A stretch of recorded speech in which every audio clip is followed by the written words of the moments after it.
Good morning. Morning. The title of my talk this morning is Enemies, Near and Far. And that title is based upon the story of the Buddha's awakening. And in every story of awakening that I'm aware of, the person that awakens first has to undergo the experience of being challenged, being tested, if you will, by some kind of seemingly evil being. Jesus was tempted by Satan. Buddha was tempted by a little character called Mara. Mara, also known as the evil one, is not necessarily evil in the sense of Satan being evil. He's not so much morally evil as he is delusion, as he is distraction, as he is an impediment to awakening. I think Mara could be somewhat equated to the ego. They're not exactly the same thing, but they're very, very closely related. Mara refers to the defilements of the mind, sometimes called obscurations or the poisons of the mind. And these are not personal. They don't belong to you or to me alone. We inherit them, just like we inherit, most of us, 2 eyes, 2 ears, and a nose. That comes with being physically a human. So being a human being also includes Mara, whether we recognize it or not. So Mara can be referred to as the ego, if you will. It can be referred to as the defilements. Mara is the quality of distorting our perceptions and bending our perceptions according to the propensity of the ego structure. If we don't recognize these enemies, quote unquote enemies, they'll last forever. Just like we don't see the ego operating, and yet it will go on and on and on, like the ever-ready bunny and more. It does not stop. We can think of the ego as something personal, and yet it's more than personal. The propensity for ego development is implanted within us. The particular furniture of the ego will vary from one person to the next, but the general structure of the ego is very similar. What we don't see drives our behavior and dictates the course of our life. Some years back, I think it was in the 1950s or maybe even the 1940s, in one of the movie theaters in this country, they did an experiment with some subliminal messaging within one of the movies. And inside the movie, between about every 10th frame of the film strip, they put up the words, "Eat popcorn." And come intermission time, if you remember intermission time at the movies, it was when there was a break and then everybody would go out to the concession stand. Well, at this particular theater, their sales of popcorn rose by tenfold. They couldn't keep up with the demand. People had an insatiable demand for popcorn. And of course, what was driving that demand for popcorn, unbeknownst to the individuals, was the subliminal message that they were being given in the film. Well, that subliminal message, if you multiply it by about 10 million, that's what the ego is. The ego is the incarnation of all of the messages that we've received and listened to and been trained to believe are about us and about the world. That's what the ego is. And typically we don't see it because we see through it. Just like we didn't realize where the eat popcorn craving came from, but it came from something beyond us that we've internalized. So we're going to talk about how to recognize these internal defilements, these internal enemies, because these enemies are really not, again, they're not bad people in the sense of wanting to fight them or destroy them, and I really want to be clear about that. It's not about destroying the enemy, it's about recognizing the enemy. It's been said that for many years after the Buddha awakened, he would be in meditation, and Mara would still be lurking in the bushes somewhere around him. You know, Mara would never give up totally. So all the Buddha needed to do was to open one eye and say, "I see you, Mara." Poof. Mara would disappear.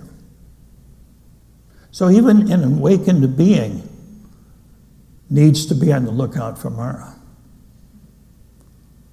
For those of us that are not quite that awakened, we too need to be on the lookout for Mara.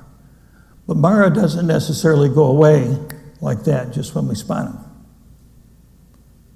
We need to see him and stay right with him.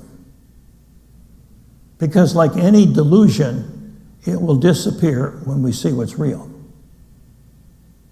And if we look at something with clarity, which is what this practice is, clarity and equanimity, we will see through it. We will see the delusion that is there, and we will see the reality that's behind it, if any. So let's talk about enemies. Every spiritual practice has a far enemy and a near enemy. The far enemy is relatively easy to recognize. The far enemy is just the opposite of the practice. It's 180 degrees from what the practice is. So it's relatively easy to spot it.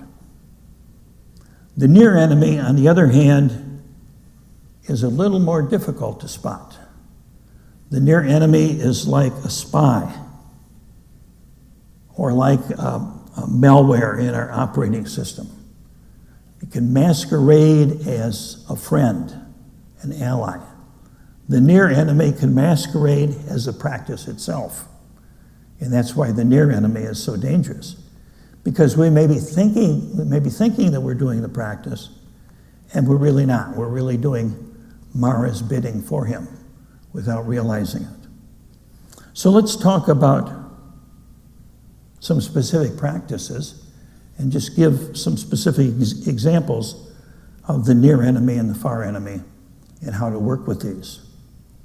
So, looking at what might be considered our most basic practice, which is that of awareness. Awareness, awareness, awareness. That's where we start. Well, what is the far enemy of awareness? What is 180 degrees the opposite of awareness? Well, it's unawareness. It would be going to sleep, going unconscious, sometimes being called ignorance or something like that. The far enemy can appear as sleepiness, physical sleepiness, or simply being spaced out. We may not be physically sleepy, but we could be mentally sleepy. It could be getting lost in a fantasy about planning, a fantasy about what happened, what could happen, what should happen, whatever. It could be a distraction by a thought or desire. We can get hooked on something and fixated on something. And we lose all of our awareness. So all of that is the far enemy of the practice. So part of the instructions are always Be aware when you're not doing the practice. Be aware when you're caught up in the far enemy, the opposite. Now, what about the near enemy? That's a little more difficult, a little more subtle, because it can disguise itself as the practice itself. So here's some of the near enemies that I've encountered working with myself and with others. And ultimately, I don't find any difference. We're all human. We all have the same propensities. One of the near enemies of the practice is that the lens of seeing the practice through the lens of self-improvement. So often what happens is the ego will take over the driver's seat thinking you're still in charge, tells you you're in charge, but it's not.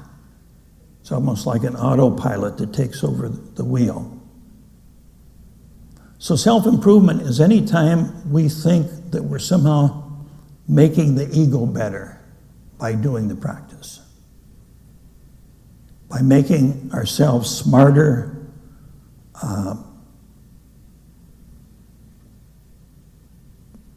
more decisive,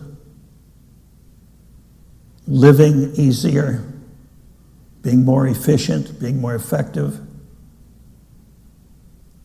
Anytime we use the practice as a tool to polish the ego, as it were, that's what I call self-improvement. We have to watch out for that, because the ego operates out of the system of, I'm going to do something because there's a payoff. What's in it for me? That's the theme song of the ego. What's in it for me?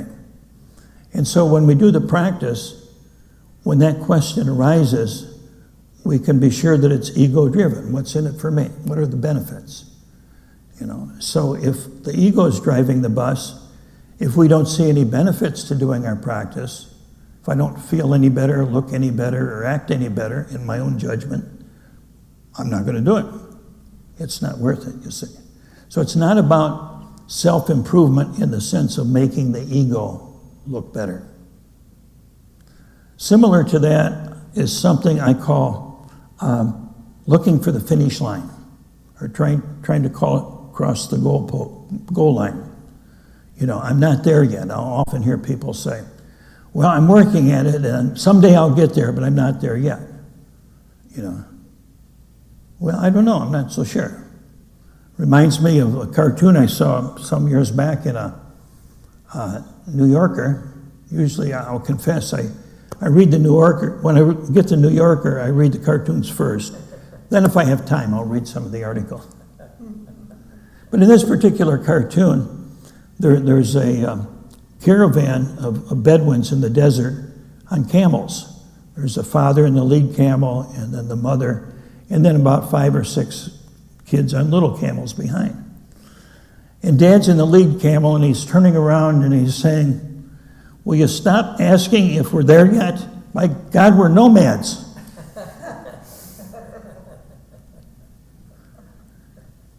And so anytime we're looking to get there, you can be aware that the near enemy, the ego, has taken over, looking for the finish line. Again, similarly, making feeling good a criteria. Oftentimes people will say, I had a good meditation, and I'll say, well, what's good about it? Oh, I just feel so much better. It felt so good, I felt really juiced or relaxed or something.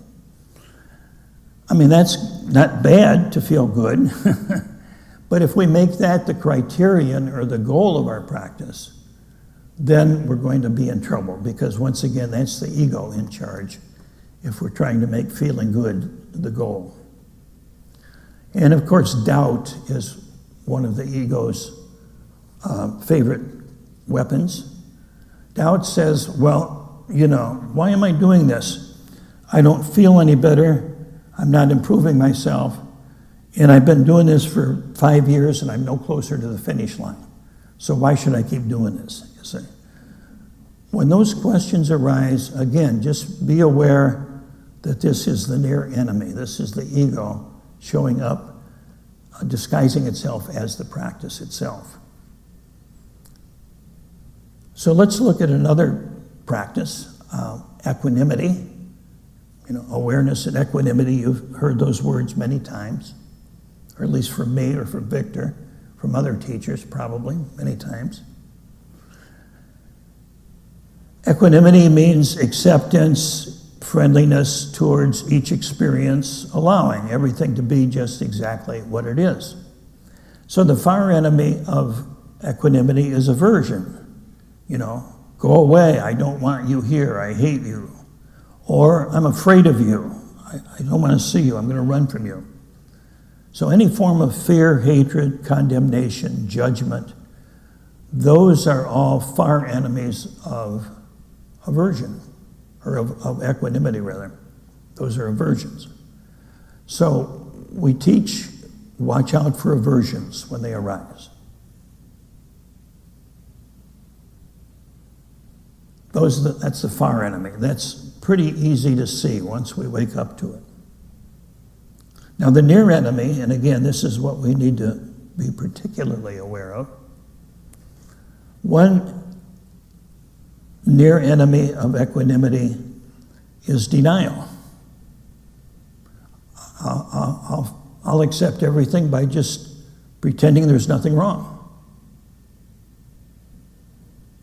That's one of the ways in which we can act as if we're doing the practice,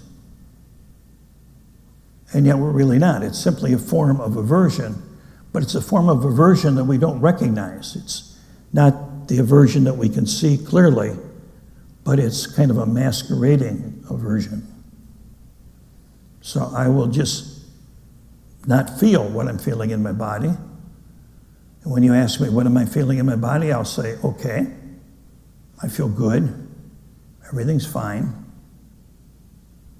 Maybe, maybe not. Similar to denial is, for lack of a better word, I'll call it spaciness. Sometimes we replace equanimity with spaciness. I'll ask somebody about their meditation and they'll say, I was in total equanimity. Oh, cool. What were you aware of? Oh, not much of anything, but it sure felt good. That was a good meditation, It's like we can go into some kind of a trance-like state or a fantasy or a la-la land, for lack of a better word. It's a technical term, la-la land. And equate that with equanimity. And equanimity does not mean that I'm spacing out my experience. Equanimity requires awareness. So awareness and equanimity means we accept what's here and being clear about what's here, not spacing it out. Sometimes we use a tactic, an image that I call the counterfeit Buddha. The counterfeit Buddha is one that's sort of wanting to look like the Buddha and may even convince him or herself that they're achieved this Buddha-like experience. It's like, everything is just fine. It's all good. I'm aware. I have equanimity. And I want everybody to be sure that I'm aware and have equanimity.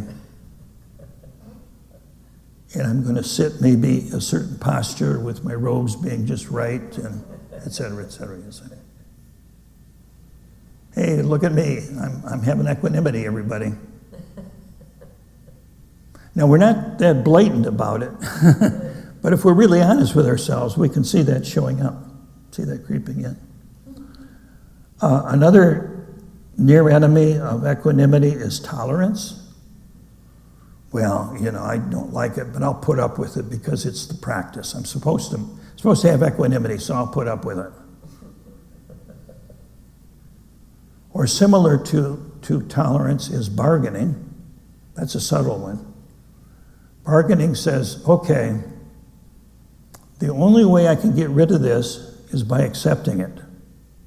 So I'm going to accept it for a while so it'll go away. Be careful.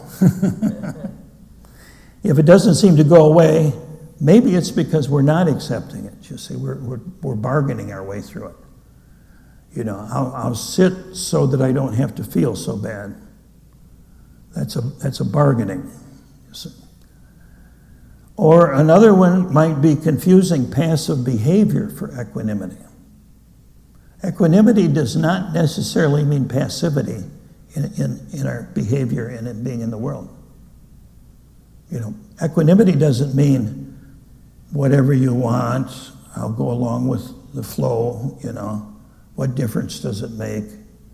Why bother voting? I'll just have equanimity with whoever shows up. That's not what equanimity is, you know. We can have equanimity internally and at the same time be very passionate in the world. Because we're not acting driven by some resistance internally. We're not being driven, we're making our actions based upon our choice, based upon what's our deepest truth. So passive behavior is not the same as equanimity. And finally, I want to talk about metta practice. You know, metta is loving kindness. The far enemy of loving kindness would be hatred, cruelty, condemnation, and so forth. The near enemy of loving kindness, and compassion practice too, the near enemy can be pity. You know, somebody's suffering, I feel sorry for them, poor them, and so let's do some metta to help them out. So we can see them as being a victim. And when we do that, that's not metta, that's not kindness, and that's not compassion. Along with that, seeing the other person as a victim, we can sort of see ourselves as a savior. I'm going to save the world. I'm going to do metta. You know, here comes the metta man, and or metta woman. And so I'm going to shine my light upon everyone, you know, sort of saving the world and being the light upon the world. Another near enemy, this is very common, is codependence. You know, codependence is not the same as metta. Codependence means I will act like I'm loving because I want you to love me. It's a bargain is what it is. It's a little bit of a con job, but it's very subtle, you see. So I will help you with the idea that somehow there's a payoff in it for me, ultimately. Is there a payoff for me? For the ego, the answer is no. Is there a benefit to doing it? Yes. But a benefit is not the same as an ego improvement. Very different. Very different. So, in briefly, it's important to be aware of the enemy far and near, to not judge, to not fight the enemy, to explore, what is this? So exploration is taking awareness just a little bit deeper, just a little bit more precise. What is this near enemy all about? I was hooked, you see. And then the next step is to bring kindness, which is equanimity, amped up to the next level. Opening our heart fully. I see you, Mara, but the way we defeat Mara is through love. We defeat Mara through love. We don't defeat Mara through hatred. So I want to close with this quote of the Buddha, or at least it was attributed to the Buddha. One may conquer 1,000,000 men in battle 1,000,000 times, but he who conquers himself is the greatest of all conquerors. One may conquer 1,000,000 women in battle, but she who conquers herself is the greatest of all conquerors. So being aware of the enemy destroying the enemy through the power of love. So I invite you to engage your practice, to be aware, to watch out for the enemy, and to love your enemy as yourself, because I is the enemy. Amen.